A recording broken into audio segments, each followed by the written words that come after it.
eux aussi sont étudiants de l'école biblique IBIF à Ouya et bientôt, très bientôt, eux aussi seront gradués et on glorifie le Seigneur, amen, pour 2 ans, amen, dans 2 ans, amen, ils sont à la 2e année. Gloire au Seigneur, que Dieu soit béni. On glorifie le Seigneur, André, mon épouse et moi-même, donc pour leur accueil, évidemment, ici en Suisse. Le travail qu'ils accomplissent, c'est un travail inimaginable pour recevoir, évidemment, cette convention pour la graduation des étudiants, les repas de préparation, donc toute une fin de semaine vraiment, vraiment très, très remplie. Et nous bénissons le Seigneur parce que même cet après-midi, après la fin du culte, nous allons descendre à Neuchâtel pour baptiser 2 personnes qui ont accepté le Seigneur, ont donné leur vie au Seigneur et veulent le faire publiquement, donc en passant par les eaux du baptême. Donc, alléluia, gloire à Dieu. Nous allons donc maintenant aller vers la période de la prédication de la parole de Dieu qui va s'adresser particulièrement donc à nos étudiants et à nos étudiantes, et nous allons nous lever ensemble devant le Seigneur. Et j'aimerais parler aujourd'hui particulièrement de la personne dont Dieu se sert. Quelle sorte de gens Dieu utilise-t-il? Et nous allons lire un passage dans 2 Timothée chapitre 2. Si vous avez une Bible, donc, et vous devriez avoir votre Bible, donc, à l'église, 2 Timothée, chapitre 2, nous allons lire la parole que le Seigneur nous donne aujourd'hui, et particulièrement pour cette cérémonie merveilleuse de graduation de nos étudiants et étudiantes. 2 Timothée, chapitre 2, et nous allons lire particulièrement à partir du verset 19. 2 Timothée 2, 19. Il est dit, néanmoins, le solide fondement de Dieu reste debout, avec ses paroles qui lui servent de sceau. Le Seigneur connaît ceux qui lui appartiennent, et quiconque prononce le nom du Seigneur, qu'il s'éloigne de l'iniquité. Dans une grande maison, il n'y a pas seulement des vases d'or et d'argent, mais il y en a aussi de bois et de terre. Les uns sont des vases d'honneur et les autres sont d'un usage vil. Si donc, verset 21, très important, si donc quelqu'un se conserve pur en s'abstenant de ces choses, les mauvaises choses, l'iniquité, les fausses doctrines, il sera un vase d'honneur, sanctifié, utile à son maître, propre à toute bonne œuvre. Amen. Amen. Seigneur, nous sommes devant toi, nous voulons t'honorer, nous voulons te glorifier, nous voulons te donner tout l'honneur qui t'est dû. Nous te demandons d'apposer ton sceau de bénédiction sur la parole que nous allons entendre. Nous te glorifions pour nos chers étudiants et étudiantes, Seigneur, qui ont sué sur ta parole, qui ont étudié, qui ont sondé, qui ont remué le sol des Écritures, qui sont descendus dans les profondeurs des grottes bibliques, qui ont découvert des minerais merveilleux, Seigneur. Nous te demandons de les aider, de les fortifier, afin qu'ils soient des vases utiles à ta gloire pendant tout le temps qu'il leur reste à vivre ici-bas sur cette terre. Dans le nom puissant de Christ, nous le demandons. Amen. Et tout le peuple dit Amen. Amen. Amen. Alléluia. Vous pouvez vous asseoir, frères et sœurs. Nous avons lu ici que si quelqu'un se conserve pur en s'abstenant, abstention de mauvaises choses, il sera un vase d'honneur, sanctifié, ça veut dire mis à part, et utile à son maître. Ne voulons-nous pas être utiles maintenant au maître, le maître de la moisson? Il s'appelle le maître. Cela veut dire le patron, le boss. C'est lui qui dirige. C'est le directeur. C'est lui le véritable qui appelle des hommes et des femmes à un ministère, à un service, au témoignage, à être, s'il le faut, comme disait notre frère Yannick, martyr, c'est-à-dire témoin dans le sens étymologique du mot. Voyez, le Seigneur a dit, vous serez mes témoins, vous serez mes martyrailles jusqu'au bout de la terre, parce que nous avons quelque chose de précieux à donner aux hommes, parce que nous les voyons en danger. Et la seule chose, le seul message capable de les délivrer, c'est le message que le Seigneur vous a confié, le message de l'Évangile, l'Évangile authentique, l'Évangile non pas modernisé, non pas dilué, non pas interchangeable, non, l'Évangile de gloire, l'Évangile de la croix, l'Évangile de l'apôtre Paul. Il nommait l'Évangile lui-même mon Évangile. Pourquoi dit-il mon Évangile? Pourquoi emploie-t-il le pronom possessif mon Évangile? Parce que déjà à l'époque, il y avait d'autres évangiles, il y avait d'autres supposées bonnes nouvelles qui emmenaient dans des cul-de-sac, qui emmenaient dans l'erreur, qui emmenaient vers les portes de l'enfer. Alors Paul se battait bec et ongle pour son évangile, l'évangile du calvaire, l'évangile de la croix, l'évangile du sang, l'évangile qui nous fait porter une croix sur notre dos tant que nous sommes sur la planète Terre, l'évangile qui nous identifie totalement, complètement au Seigneur Jésus-Christ. Alors évidemment, la question que nous allons nous poser, sommes-nous utilisables? Sommes-nous utilisables par le Seigneur? Évidemment, les gens crient à Dieu pour que Dieu les utilise. Oui, certainement, mais souvent, il ne le peut pas.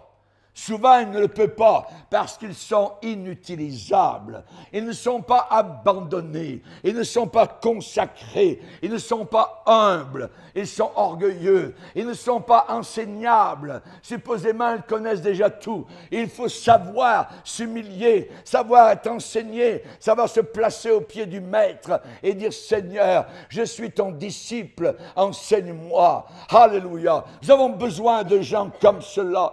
Il y a beaucoup de gens qui vont voir un gérant d'un grand magasin en ville pour travailler dans le magasin, mais ils ne sont pas propres pour le travail qui est proposé.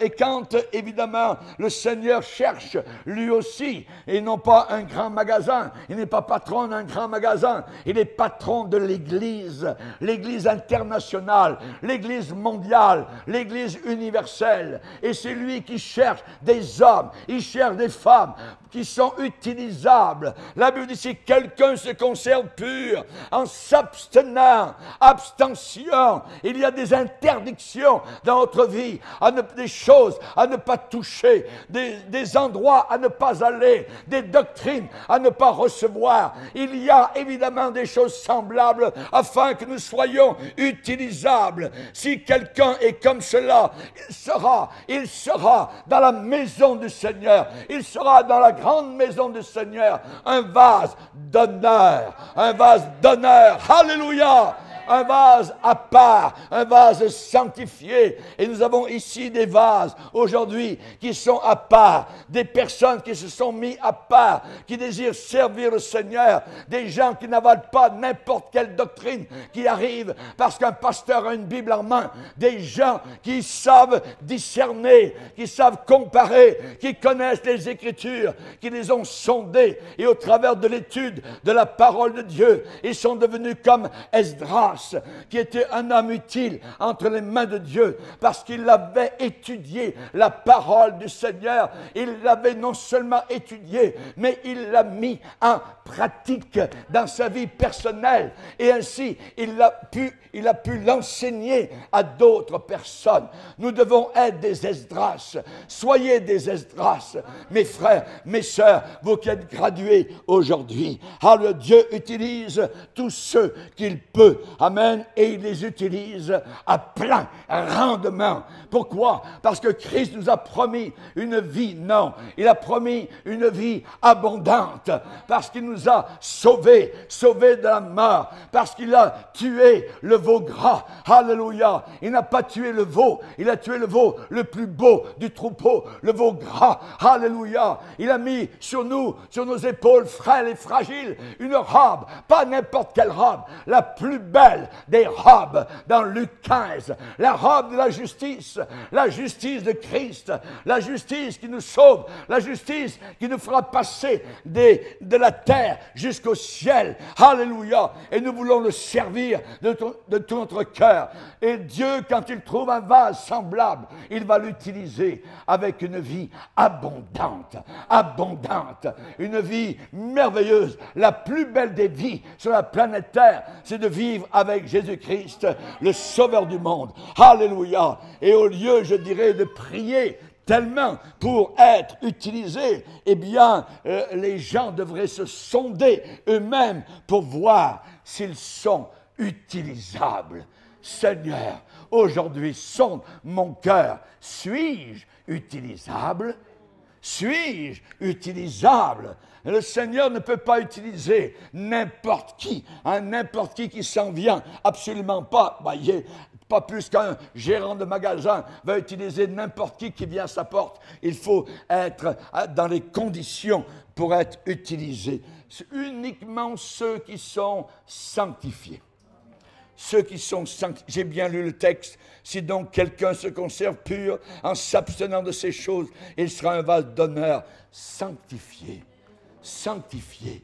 Alléluia. Aujourd'hui, on se moque de la sainteté. On rigole de la sainteté. Pour nous, c'est un point d'honneur parce que Dieu n'utilise que des gens qui sont saints, des gens qui sont à part. Sanctifié, selon l'étymologie du mot, cela veut dire être à part. Et nous sommes à part. La Bible dit, sortez du milieu d'eux. Voyez, il faut sortir de l'esprit de ce monde. Si quelqu'un aime le monde, l'amour du Père n'est pas en lui. Amen. Alléluia, gloire au Seigneur. Donc, sanctifiés, ces gens seront utiles à leur maître et propres pour toute bonne œuvre. Dieu a préparé pour vous, chers étudiants, des œuvres qu'il a préparées afin que vous les accomplissiez. Il va ouvrir des portes, s'il ne l'a déjà fait, afin que vous puissiez le servir efficacement. Et ces portes-là, personne ne pourra les fermer. Et quand le Seigneur ouvre, personne ne peut fermer les portes que Dieu ouvre. Dieu veut des hommes et des femmes. Il est à leur recherche partout, sur les 5 continents du monde. Il cherche des hommes qu'il peut utiliser. Alléluia. Et il doit passer par-dessus des centaines et des milliers avant d'en trouver un, avant d'en trouver une. Lorsqu'il a regardé sur le pays d'Israël, à l'époque d'Ézéchiel, il va dire, je cherche un homme qui se tienne à la brèche, qui prie, qui intercède pour le pays. Et à cette époque-là, Dieu de dire, et je n'en trouve aucun. Il a trouvé ici des étudiants qui ont décidé d'étudier sa parole, qui l'ont aimé suffisamment pour dire, je vais passer 4 ans à étudier, à sonder, à aimer la puissante parole de Dieu. Cette parole libératrice, cette parole qui apporte la guérison aux nations, c'est le seul médicament qui peut véritablement sauver notre génération. Lorsque, à une autre époque, Dieu a regardé au-dessus d'Israël, il a cherché un homme. Il n'a pas trouvé un homme, il a trouvé un jeune homme. Et il va dire, j'ai trouvé David, un homme selon mon cœur, qui accomplira toutes mes volontés. Les gens que Dieu cherche ne sont pas des gens parfaits, mais ce sont des gens sanctifiés, des gens qui aiment le Seigneur, des gens qui aiment la Bible, des gens qui ont un témoignage dans leur cœur et qui sont capables de l'apporter à d'autres personnes. La Bible dit que nous avons vaincu le diable par notre témoignage. Nous avons un témoignage que nous étions dans les ténèbres Et nous sommes passés dans la lumière. Et nous sommes passés dans cette lumière pour longtemps, pour l'éternité. Alléluia. Gloire au Seigneur. Que Dieu soit béni. J'aimerais vous donner un conseil, chers étudiants, et vous qui désirez être utilisés par le Seigneur. L'attitude vaut mieux que l'aptitude. Retenez ça. L'attitude. Il y a des gens qui sont aptes, des gens qui ont des aptitudes, des capacités, des talents, mais ils ont une attitude mauvaise et ne peuvent pas être utilisés par le Seigneur. Ce qui veut dire que l'attitude vaut mieux que l'aptitude. Il est dit, l'Éternel étend ses regards sur toute la surface de la terre pour soutenir, pour fortifier ceux dont le cœur est tout entier à lui. Un cœur entier, pas un cœur à demi, un cœur total, rempli bord à bord, mur à mur, par la présence du Seigneur, par la faim de Dieu, par l'amour de Dieu, car l'amour de Dieu a été déversé dans notre cœur par le Saint-Esprit. Et Dieu cherche des gens dont le cœur est tout entier à lui. Tout entier. All out. Complètement au Seigneur. Dieu veut vous utiliser. Et avant de lui demander de vous utiliser, soyez sûr et certain que votre cœur est tout entier à lui. L'est-il? Le sera-t-il? Ce cœur, la Bible dit, garde ton cœur plus que toute autre chose. Avez-vous vu la compagnie Garda mondiale, lorsqu'ils vont vers une banque pour transférer de l'argent, ils gardent l'argent. Et ils ont des fusils autour du fourgon qui va transporter l'argent. Il s'appelle Garda. Et ça vient du mot garder. Et la Bible dit, garde ton cœur plus que toute autre chose.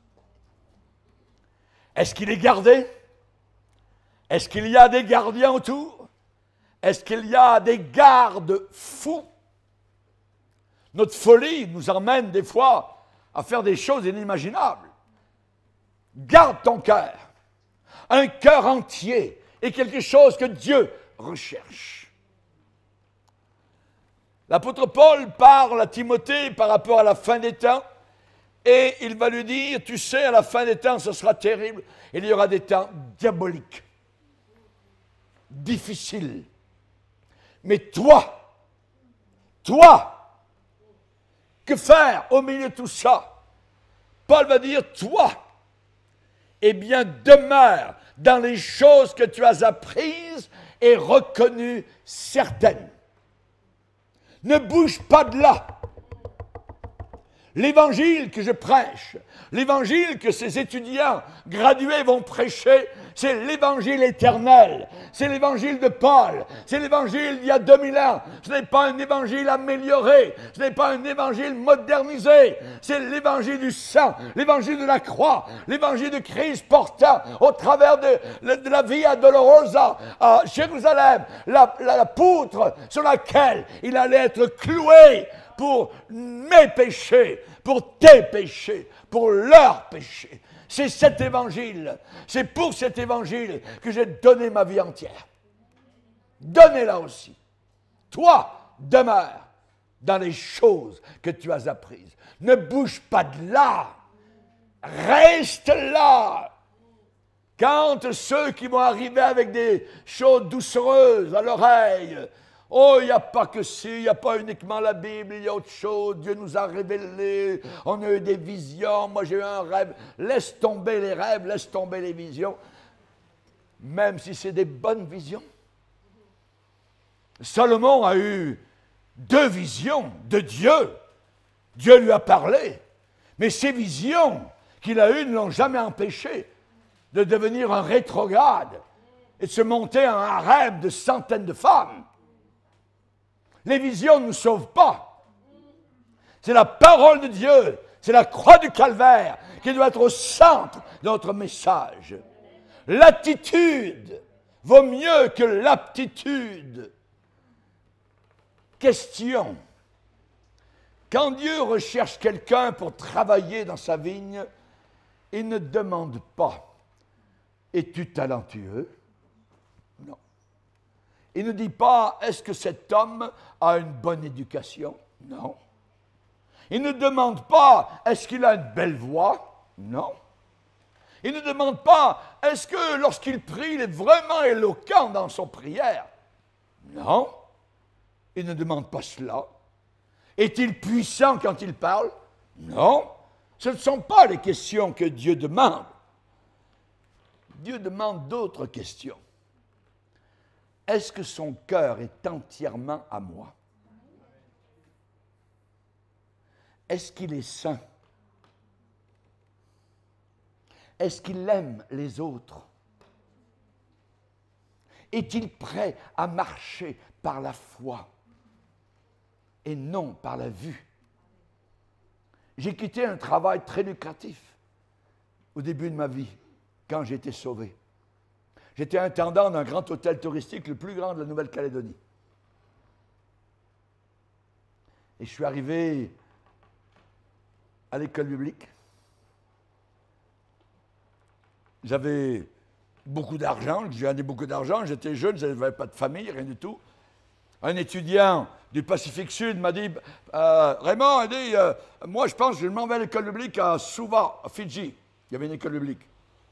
Ah, je n'ai pas de problème, je vais te payer le billet d'avion, il n'y a pas de problème. Vas-y. Moi je pouvais, aucun problème.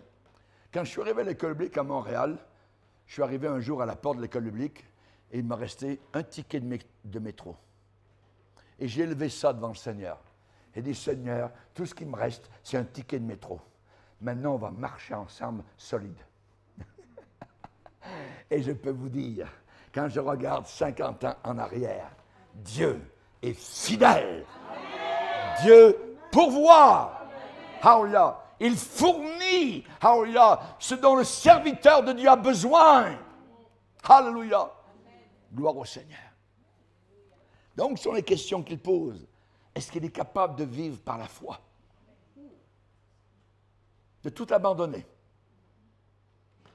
Un des pasteurs qui m'a impressionné à Suva, Fidji, lorsque j'étais marin et que j'allais au début de ma vie chrétienne à Calvary Temple, à une église remplie du Saint-Esprit, le pasteur était banquier. Le Seigneur l'a appelé. Il a quitté la banque, il a quitté son travail. Et il a dit, Seigneur, on va marcher ensemble. Quand je l'écoutais, j'étais jeune, j'étais dans mes premières semaines de chrétien. Quand mon bateau arrivait à Suva, j'allais tout de suite à Calvary Temple. Et j'étais au fond, alléluia. Quand l'assemblée chantait ses cantiques, mon cœur bouillait, c'était merveilleux. Et quand le pasteur venait au pupitre, le feu de Dieu descendait sur lui et sur l'assemblée. C'était inimaginable. Et un jour, le Seigneur lui a dit, cette semaine, tu t'en viens avec moi au ciel. Et il l'avait dit. Il a continué les réunions. Et dans une des réunions de cette semaine-là, il n'était pas encore arrivé. Quelqu'un a dit, va chercher le pasteur dans son bureau. Il était dans le bureau, la tête sur le bureau. Il n'était plus là, il était parti. Parti au ciel, tel que le Seigneur le lui avait signalé. Notre Dieu est un Dieu de gloire. Quand on est appelé, l'appel n'est pas fabriqué par les hommes. J'ai vu des assemblées ou des pasteurs modernes. On dit, hey, l'assemblée, qui veut être évangéliste, venez en avant. Et jamais de la vie. Et j'ai vu environ 20 personnes venir en avant parce qu'ils voulaient être évangélistes. Ils ont cru que c'est le pasteur qui donnait les ministères de la parole de Dieu. Aucun homme ne donne le ministère. C'est Dieu qui appelle. Dieu choisit, alléluia, les choses faibles de ce monde pour réduire à zéro celles qui sont dans le monde. Nous renversons les raisonnements et nous amenons toute pensée captive à l'obéissance de Christ. Alléluia. Gloire au Seigneur. Dieu se pose comme question, est-ce qu'il m'aime vraiment? Est-ce qu'il a tellement confiance dans mon amour? Et croit-il qu'il sera utilisé, même s'il ne peut pas voir cela maintenant et tout de suite? C'est par la foi que nous marchons. Et dans l'Épître aux Hébreux, le grand chapitre d'honneur des héros de la foi, Hébreux 11, nous voyons ce leitmotiv qui revient régulièrement. C'est par la foi que Noé construisit. C'est par la foi qu'Abraham partit. C'est par la foi qu'un tel a fait ceci, a fait cela. Par la foi. Et la Bible ajoute, et c'est dans la foi qu'ils sont tous morts. Je veux que vous mouriez tous dans la foi, parce que je veux tous vous retrouver au ciel. Amen. Je veux vous voir là-haut avec moi dans le ciel, en train de le glorifier et de le bénir. Alléluia. Gloire au Seigneur. Alléluia. Alléluia. Il y a une différence entre être utile et être inutile. Il y a des chrétiens qui sont inutiles. Et Dieu ne veut pas que nous soyons inutiles. Dans la parole de Dieu, particulièrement, il est dit, si ces choses sont en vous, quelles choses? La connaissance de Dieu, le contrôle de soi-même, la patience, la piété, l'amour fraternel. Si ces choses sont en vous, et ils sont avec abondance, elles ne vous laisseront point oisifs, en train de vous tourner les pouces. Elles ne vous laisseront pas stériles, sans porter aucun fruit. Le Seigneur désire que nous portions non seulement du fruit, mais plus de fruits et beaucoup de fruits. Regardez le crescendo dans Jean, chapitre 15. Jean, chapitre 15, verset 2. « Tout sarment, toute branche qui est en moi et qui ne porte pas de fruits, premièrement, pas de fruits, qui ne porte pas de fruits, il la retranche. Toc, coupé. Et tout sarment qui porte déjà du fruit, il l'émonde. Il coupe. Il l'émonde afin qu'il porte encore plus de fruits.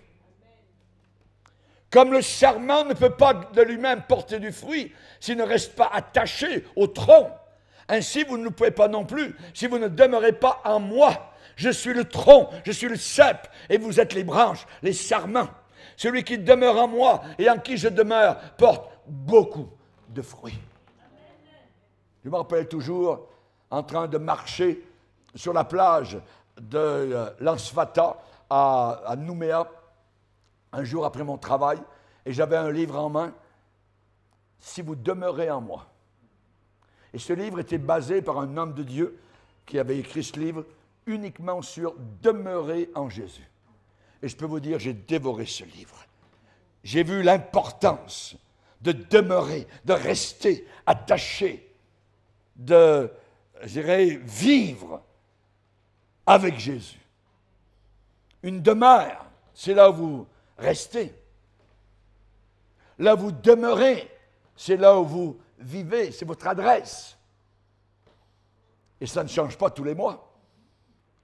Et quand le Seigneur dit « demeurez en moi », vous porterez du fruit, plus de fruits, beaucoup de fruits, afin que le Père soit glorifié. C'est le désir que j'ai dans mon cœur, c'est le souhait, amen, en tant que directeur de l'école biblique, de vous voir porter beaucoup de fruits à la gloire du Seigneur. Alléluia, alléluia. Onésime était un esclave. Philémon était son patron. Et un beau jour, il a pris la poudre d'escampette et il est parti possiblement pour Rome. Bye bye. Bye bye le patron, voyez. Mais à Rome, la main de Dieu était sur Philémon. Savez-vous ce que veut dire Philémon? Philémon en grec, ça veut dire inutile. Ça veut dire inutile. Mais Philémon, il est arrivé à Rome Et là, peut-être qu'il a eu la belle vie, il était dans les bars, tout ça. Mais Dieu avait la main sur Philémon. Et un beau jour, imaginez, il a rencontré un pasteur à Rome. Il a rencontré l'apôtre Paul. Onésime, exactement. Donc, il a rencontré Paul, Onésime, l'esclave, en fuite. Et en parlant, Onésime a raconté son histoire. Et là, particulièrement, d'inutile qu'il était, Paul a écrit une lettre à son patron. Et il a dit, Onésime, maintenant que tu as accepté le Seigneur, que tu t'es repenti, tu vas retourner dans la maison que tu as quittée. Et tu vas t'excuser et tu vas dire à ton patron que toi-même tu es devenu chrétien comme lui. Imaginez. Et Paul va dire, Onésime, qui veut dire inutile, est maintenant devenu utile. C'est ce que nous étions, c'est notre histoire. Nous avions fui le Seigneur, nous avions fui le patron, Hallelujah. Mais le Seigneur, il a mis sur notre route des gens qui nous ont parlé, des gens qui nous ont dirigés. Ils ont vu, évidemment, l'erreur dans laquelle nous étions. Et là, nous sommes revenus vers le Seigneur. Et le Seigneur, d'inutile, maintenant trouve que nous pouvons être utiles. Alléluia. Gloire au Seigneur. Que Dieu soit béni. La deuxième chose, j'aimerais vous dire, pour être dans l'œuvre de Dieu, c'est qu'il faut être pleinement abandonné. Être totalement abandonné. Et nous n'aimons pas être abandonnés. Nous aimons contrôler la situation, diriger notre propre vie, être le patron de notre futur, de notre destin. C'est ce qu'on enseigne à nos étudiants dans les écoles et les universités. Être patron de son navire, être patron de son bateau. T'es le maître de ta vie. Fais ce que tu veux, comme tu veux, quand tu veux. Ah oui? Avec Dieu, c'est le contraire. Avec Dieu, c'est l'abandon. Seigneur, c'est maintenant, je suis ton serviteur, c'est où tu veux, comme tu veux et quand tu veux. Je suis à ton service, je suis à ton service, je suis ton serviteur, ta servante. Je suis là pour servir. Et comme beaucoup l'ont dit au travers des siècles, nous avons été sauvés pour servir. Servir. Pleinement abandonné. L'apôtre Paul, plus on le fouettait, plus on le lapidait, plus on le mettait en prison, plus on essayait de se débarrasser de lui, plus Dieu l'utilisait. Et Paul va dire, je ne fais aucun cas de ma vie. Aucun cas de ma vie. Pourvu que je finisse le ministère que Dieu m'a accordé avec joie. Pourvu que je finisse. La Bible dit, regardez bien vos anciens qui vous ont précédés. Observez bien. Souvenez-vous de ces conducteurs qui vous ont enseigné la parole de Dieu et considérez quelle a été la fin de leur vie. L'important, ce n'est pas le commencement. Beaucoup ont bien commencé dans l'œuvre de Dieu et ont mal fini. D'autres ont mal commencé et ont bien fini. Et d'autres encore ont bien commencé et ont bien fini. C'est ce que je voudrais pour chacun d'entre vous. Amen. Alléluia. Paul, utilisé par le Seigneur, il a été appelé. Appelé. Moi, le Seigneur m'a appelé. Dans Romains chapitre 10, le prédicateur a prêché ce dimanche matin d'octobre 1968. Comment y aura-t-il des prédicateurs s'ils ne sont pas envoyés? Comment les gens croiront-ils en celui dont ils n'ont pas entendu parler? Et comment les gens en entendront-ils parler s'il n'y a personne qui prêche? Ça ne dit pas personne qui danse, personne qui chante, personne qui prêche. La prédication, le message. Il y a des églises aujourd'hui, méga-églises, qui sont basées uniquement sur la musique. C'est du sable. Même si la musique est belle. Toute église doit être basée sur la parole. C'est le socle inébranlable. La pierre efficace de granit. Satan ne peut pas résister. Satan peut utiliser la musique pour éloigner les gens. Un pasteur, lorsque le rock a commencé à entrer dans certaines églises, un pasteur au Canada a dit « La musique, toute musique est amorale. » Ça veut dire qu'il n'y a aucune moralité dans la musique. J'ai dit « Pas question. No way. » Il y a des musiques immorales. La musique peut vous emmener vers le sexe. Il y a de la musique qui peut vous emmener vers l'adoration des démons. Et même du temps de Daniel, pour qu'on adore la statue de Nebuchadnezzar, il y avait de la musique pour les aider à se prosterner devant le diable. C'est la parole. Oui à la musique, oui aux beaux chants, oui aux beaux cantiques pour l'adoration du Seigneur. Mais une église n'est pas basée là-dessus. Nous avons l'église de Dieu, par exemple, en Arabie Saoudite. Et il n'y a aucune musique là-bas. Pourquoi? Parce qu'ils se réunissent le dimanche à 4-5 personnes. On ferme les rideaux, bien les fenêtres, et on chante en murmurant, avec aucun instrument de musique. Parce que c'est interdit. L'Évangile est interdit.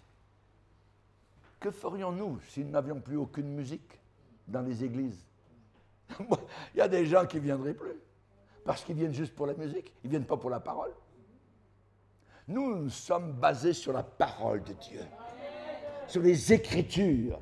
Ciel et terre passeront, mes paroles. Et nos chers étudiants ont basé leur vie sur la parole. Ils l'ont étudiée, ils l'ont mangée, ils l'ont ruminée, ils l'ont appris par cœur durant ces 4 années. Que Dieu leur vienne en aide au travers des années. Alléluia! Que Dieu puisse endurcir votre front contre Satan, contre les démons de l'enfer. Alléluia! Alléluia! Gloire au Seigneur!